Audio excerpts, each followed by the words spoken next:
Առյուծ համաստեղության տակ ծնվածների տարերքը կրակն է, իսկ հովանավորող մոլորակը արև է։ Հետևապես նրանց բույսերը և ծաղիկները նույնքան արևային, շքեղ և արքայական են, որքան հենց իրենք, առյուծները։ Արևածաղիկ ամենակարևոր խորհրդանիշը իր վառ և միշտ ուշադրություն գրավող տեսքով, ինչպիսիք հենց առյուծներն են։ Առյուծների մյուս ծաղիկներն են չինական վարդը, խոլորձը, օրքիդեան, նարդոսը, լավանդան, քաջվարդը, կամելիան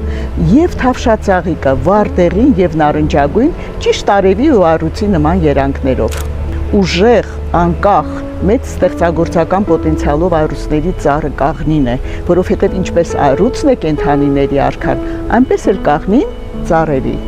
Սենյակային ծառերից Ficus lyratan, այսինքն քնարատերևը, և Լիվինստոնյան արմավենին, պտղատուներից Prunus armenicam, նույն ինքը ծիրանը և թուզը, հյութեղ, համեղ, լցված արևի էներգիայով։ Դե ինչ սիրելի առյուծներ, մեկնաբանություններում գրեք, այս բույսերից որը ունեք, որ ձեզ հավելյալ ուժ և էներգիա է տալիս։